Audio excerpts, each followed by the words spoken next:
워라밸 생각만 하면 안 되는 이유를 제가 이 그래프 때문에 여러분들에게 이 이야기를 좀 하려고 그럽니다. 인생 전체에 대해서 생애 주기 수지라는 개념이 있습니다. 생애 주기 수지. 약간 쎄하죠? 지금 뭔가 이상한 그래프 한 장 나올 것 같죠? 여러분들. 특별히 40대에 해당되시는 분들은 잘 보시기 바랍니다. 이 그래프가 최근에 한 장이 나왔습니다. 동아일보에서 그려준 것이고요. 연령별 1인당 생애 주기 수지 추이를 보여줬습니다. 통계청 데이터를 근거로 가지고 왔고요. 그래프는 동아일보 기자가 그린 것 같아요. 보시면 태어나서부터 0세부터 85세까지 우리나라 지금 현재 83세입니다. 실질 평균 연령이 85세입니다. 보시면 태어나면서부터 버는 거는 없고 계속 쓰니까 누적 적자가 늘어나죠. 언제까지 늘어나요? 17세까지. 인생 최대 적자입니다. 근데 이제 이때부터는 줄어듭니다. 평균값이니까요. 예, 고등학교 졸업하고 일하시는 분들도 있기 때문에 그때부터는 평균값이 올라가죠. 그러나 대학까지 나온 사람은 대부분 20대 중반까지는 그냥 나락으로 내려가죠. 예, 이제 고등학교 졸업하고 소득을 갖는 분들 때문에 이게 평균값은 좀 줄어드는 것입니다만 대부분의 경우는 우리나라 한 70% 정도는 대학교 졸업할 때까지 나락으로 떨어집니다. 최대 적자 평균값으로 3,527만원.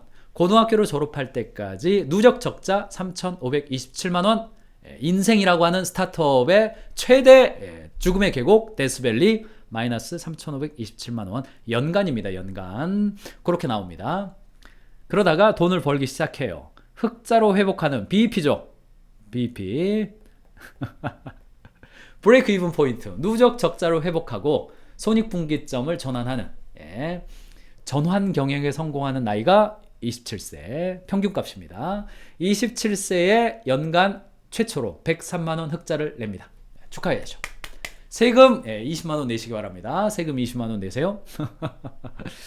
그러다가 계속 흑자를 내죠. 일을 하죠. 그러다가 연간 수지가 연간 손익계산서 연말 결산하니까 제일 많은 흑자를 내는 것이 1792만원. 노동소득이 소비보다 많은 구간입니다. 1792만원 흑자를 내다가 그 다음에는 자 60세까지 계속 돈을 벌긴 버는데 44세가 넘어가면 번 돈보다 쓰는 돈이 또 늘어나요. 애들 대학 보내야 합니다. 애들 대학 보내야 돼요. 그러니까 빚이 또 늘어나기 시작하고 번 돈보다 연간 흑자가 나기는 합니다만 이 흑자 폭이 점점점 줄어들다가 언제 다시 적자로 돌아서냐. 61세. 우리나라 사람들은 61세가 되면 연간 소득보다 소비가 늘어나는 포인트로 돌아섭니다. 국민연금 67세인데 어떡합니까? 아무튼 돌아서요. 그러다가 번 돈 까먹기 시작해서 언제까지 까먹냐? 65세 돌아가실 때까지. 돌아가야죠. 우리는 천국으로 돌아가야 됩니다. 돌아갈 때까지 적자로 전환해서 죽을 때까지 적자 보다가 갑니다. 인주경영자님, 현실에서는 평생 적자다. 그렇죠. 이때 적자 본 거 누적해가지고 좀 이따 보여드릴게요. 좀 이따 또 무시무시한 거 또 하나 더 나옵니다. 그냥 평생 적자 보면서 그냥 아무튼 요때 벌어요. 우리가 27세에서 61세까지 흑자를 살다가 그 전에 적자 인생, 그 후에 적자 인생. 문제는 뭐예요? 우리 운 나쁘면 100살 산다니까요. 저도 지금 제 나이가 이제 50세가 좀 넘었습니다만 운 나쁘면 100살 살아요. 우리가. 그러니까 이 적자폭을 계속 적자인 회사를 파산하지 않고 폐업하지 않고 계속 운영해. 적자 보는 거를. 이때 얼마나 벌어놨느냐에 따라서. 한국인은 교육비 부담으로 17세에 인생 최대 적자를 내고 43세에 가장 많은 소득을 올리는 것으로 나타났다. 본격적으로 밥벌이를 시작하는 27세부터 34년간 흑자 인생을 살지만 61세부터는 다시 마이너스로 돌아서서 인생 통틀어 적자 보는 것으로 조사되었다. 연령별 1인당 생애 주기 추이를 보니까 젊었을 때 적자 보고 나이 들어서 적자 보는데 문제는 뭐냐면 이 소득을 내는 이 중간 구간 늦게 취업하죠. 늦게 취업합니다. 그 다음에 실질퇴직이 49세잖아요. 우리가 주된 직장 실질퇴직이 49세고 72세까지 일은 합니다. 종이접기, 아파트 경비원, 통닭집, 그 다음에 배달원, 대리운전 이런 것들 지금 많이 합니다. 요 49세에서 72세 사이에서 요 구간의 소득은 줄어들어요. 그러니까 점점 정규분포 중간에 있는 제대로 돈 버는 구간은 줄어든단 말이죠. 늦게 취업하고 주된 직장 퇴직, 내가 돈 많이 버는 직장의 퇴직은 줄어들고 있다. 늘어나지가 않아요. 정년이 연장되지 않는단 말이죠. 심각하죠. 스콧 갤러웨이, 미 뉴욕대 스턴 경영대학원, NYU 경영대학원 스턴이죠. 향후 커리어는 초반부를 어떻게 하느냐에 따라 불공평할 정도로 크게 영향을 받는다. 나중에 균형 있는 삶을 살기 원한다면 20대의 워라밸 추구해서는 안 된다. 이런 이야기 이제 나오는 거예요. 대신 어떻게 하면 더 자신의 분야에서 영향력을 높이고 몸값을 높이고 경제적으로 안정될 수 있을지 고민해야 한다. BBC 코리아 기사 재인용했습니다. 어떻습니까? 인생을 이렇게 세 구간으로 나눴잖아요. 이 배움의 구간에서 본격적으로 일하는 구간, 은퇴 후 혹은 세컨 라이프의 구간에서 요 구간, 요 앞 구간, 요때 어떻게 하느냐에 따라서 소득이 쫙 올라가느냐 아니면 그냥 이렇게 가느냐가 결정된다는 이야기예요. 지금 통계가 그렇게 나옵니다. 자, 경향신문 기사 2020년 기사입니다만 가장 많이 벌고 가장 많이 빚진 40대 가구주 했어요. 경상소득의 추이를 쭉 봤습니다. 연간 경상소득을 보니까 자, 근로소득 더하기 사업소득 더하기 재산소득 더하기 이전소득 그냥 다 이것저것 다 때려 박았어요. 그냥 총 소득을 때려 박았더니 보세요. 40에서 49세 여기 있죠. 40에서 49세 사이 요 구간이 7,425만 원. 다 때려 박아가지고 대한민국 사람들 전부 다 얼마나 많이 버냐 봤더니 40대 구간에서 약 7,400만 원 정도를 번다는 거예요. 50세 구간이 되면 다시 떨어집니다. 다시 떨어져요. 60세 구간이 되면 확 떨어져 버립니다. 40대 구간 요때 벌어야 돼요. 요때 벌어야 됩니다. 자산과 부채와 순자산액을 보더라도 40대 구간이 어떻게 나오냐면 자산은 4억 6,967만 원이에요. 누적입니다. 총 가지고 있는 거예요. 부채는 1억 6천만 원 가지고 있고 그래서 순자산은 3억 6천만 원이에요. 지금은 시간이 좀 흘렀기 때문에 4억 혹은 5억까지도 나온다는 통계가 최근에는 좀 나옵니다. 시간이 좀 지난 통계잖아요. 핵심은 뭐냐? 직장 생활을 10년 이상 하면서 신입사원 때 밤새우던 일도 40대가 되면 빠르게 처리할 수 있어요. 그러니까 개인이 해내는 결과물의 양이 좋아요.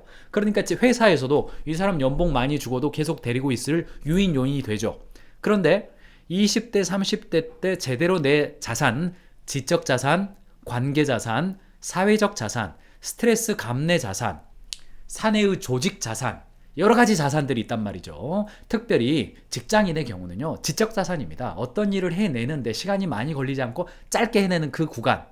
아니 솔직히 아주 시쳇말로 이야기를 해서 신입사원에게 10시간 걸리던 일이 40대 차장급에게 5시간 걸려요. 아니 신입사원 대비 연봉 2배 줘야죠. 2배 줘야죠. 아깝지가 않죠. 그러니까 계속 근무한단 말이죠. 그게 능력과 요령이 늘어나기 때문입니다. 김한봉 항성대 경제학과 교수의 이야기를 보니까 40대는 가장 높은 생산성을 유지하는 연령대다. 회사에서 경력직을 뽑더라도 과차장을 대리급 데려가지 않는다. 최근에는 대리급도 특정한 스템이죠. 스템, 과학, 개발, 프로그램 이쪽 계열, IT 계열 대리급도 데려가죠. 우리나라는 호봉제, 연봉제이지만 호봉제 비슷한 연봉제이죠. 계속해서 연봉이 쫙 올라가요. 개인도 특별히 회사에서 잘릴 염려 크게 걱정하지 않고 기왕이면 이 조직에 있는 게 나도 일하기도 편하고 알던 사람이랑 일하니까 행복과도 연관이 있고 익숙하고 대신 연봉은 이직하는 것 대비해선 조금 덜 올라가요. 덜 올라갑니다. 회사 입장에서도 어때요? 이 사람이 퇴사할 것 같은 두려움은 좀 적어요. 그러니까 이 사람이 좀 그 해 동안에 잘못해도 어때요? 깎지는 않아. 좀 기대에 못 미쳤어도 줄 연봉은 조금이라도 더 줘. 그러니까 이 사람도 퇴직하지 않고 내가 잘할 때도 있고 못할 때도 있지만 어쨌든 회사랑 나랑 연봉제이긴 하지만 완만하게 올라가요. 그러니까 이 사람이 40대가 되어서도 이 회사에 그냥 이른바 긍정적 의미에서 고인물이 되는 거죠. 서로가 편하고 아 하면 어 하는 단계가 되는 거예요. 이게 이제 한국적 연봉제의 장점이죠. 물론 단점도 있습니다. 단점도 있습니다. 20대에서 40대 자산, 프로퍼티라는 단어, 인터렉추얼, 지적 프로퍼티 메인이고요. 사회적, 관계적, 재정적 프로퍼티를 요때 쌓아야 돼요. 요때 워라밸 추구한다고 생각해 보세요. 아니 요때는 왜 워라밸 안 합니까? 요때는 왜 워라밸 안 합니까? 비자발적 워라밸 할 수가 없죠. 일을 어떻게 해요? 아니 25년 일 안 하고 향후에 또 한 30년 일 안 할 거면서 일 열심히 할 때 워라밸 하겠대. 요런 게 이제 오늘 대놓고 이렇게 인주 경영자님, 젊어서 고생은 사서도 한다는 말이 생각나네요. 현실 평생 적자.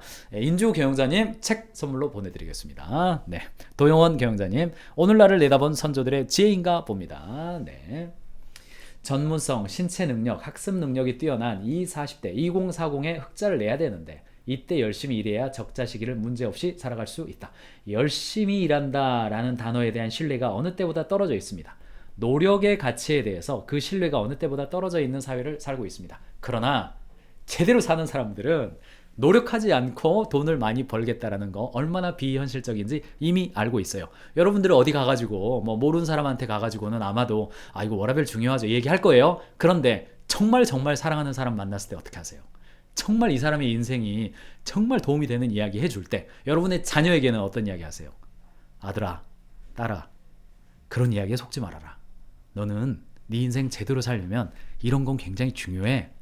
정말 정말 마음속 깊은 데에서 그냥 끓어오르는 마음으로 그 이야기 해주지 않습니까? 물론 귀가 있을 때, 들을 귀가 있을 때. 게다가 우리 안 죽습니다. 네. 30년 준비하고 30년 벌고 30년 쓰고 죽자. 네, 90살 돼도 우리 안 죽습니다. 100살 살아버립니다. OECD 기준 노인 빈곤율 압도적 1위 언제나 랭킹 우리 10년 이상 연속 우리 항상 1등 하고 있습니다. 1등 하고 있습니다.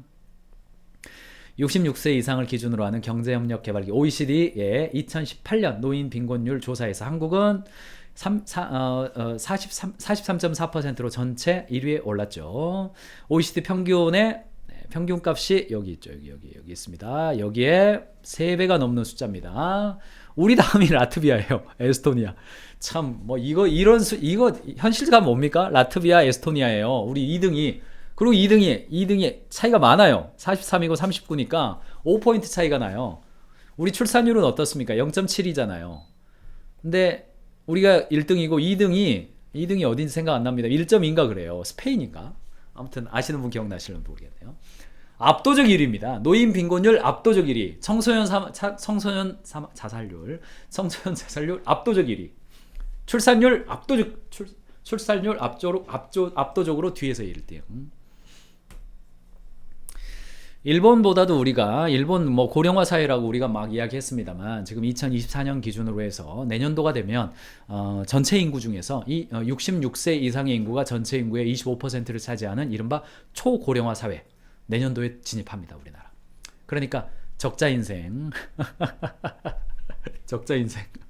이런 표현 좀 안타깝습니다. 그래도 오늘 어쩔 수 없어요. 워라밸이라는 단어가 더 이상 잘못 해석되는 일이 없으면 좋겠습니다. 원래 워라밸이라는 단어는 우리가 지나치게 일하는 시간이 너무 길어서 오래 일할 수 없을 정도로 자신의 건강과 자신의 어떤 삶의 관리, 개인 관리적인 요소, 개인 정비적인 요소까지 무시당하면서 회식은 직장이야 뭐 이러면서 야근 수당도 안 주고 그러면서 그냥 밤 늦게까지 일하니까 우리가 제대로 좀 아프지 말고 일하자라는 차원에서 만들어지는 것이 워라밸입니다. 제발 좀 개인의 건강도 챙기면서 일하자라는 배경 속에서 만들어졌습니다. 주 5일제 시행하면서 그때부터 나오기 시작하는 단어가 워크 앤 라이프 밸런스라는 단어였어요. 근데 이게 너무나 확장돼가지고 인생에서 1년에 여행 뭐 한 두세 번 안 가면 워라밸 깨지고 저녁 6시 넘어가가지고 내가 앉아있으면 워라밸 깨졌다고 그러고 주말에 내가 취미활동 안 하면 워라밸 깨졌다고 그러고 그렇게까지 우리는 너무 화끈해요. 너무 화끈해.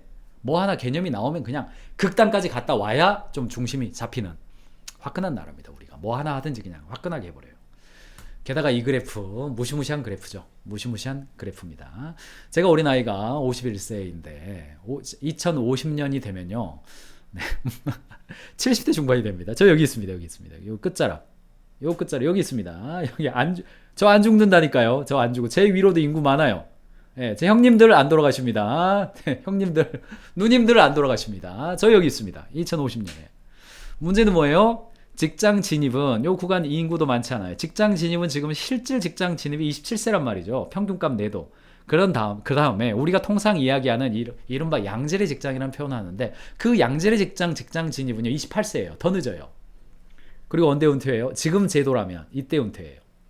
자 보세요. 자 요 구간을 보세요.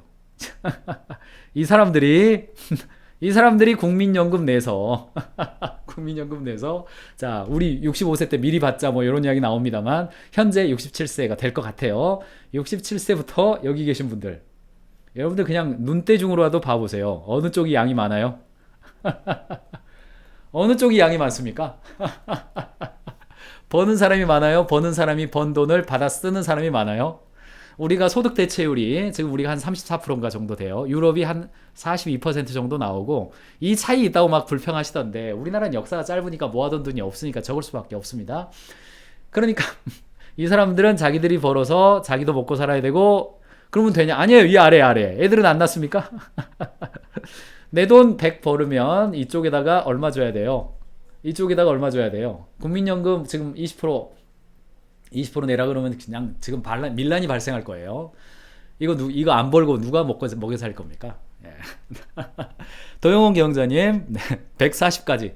이거 100세에서 끝났어요. 지금 100세에서 끝났는데 이거 기대수명 반영한 겁니다. 근데 건강하면 더 살 수도 있거든요. 이거 누가 먹여 살립니까? 뭐 최근에 뭐 자신을 작가라고 불러주는 저는 아무리 봐도 정치인인데 작가라고 불러달라고 하는 한 분이 아이고 뭐 국민연금 고민하지 마세요. 젊은 세대들 여러분들 알아서 하세요.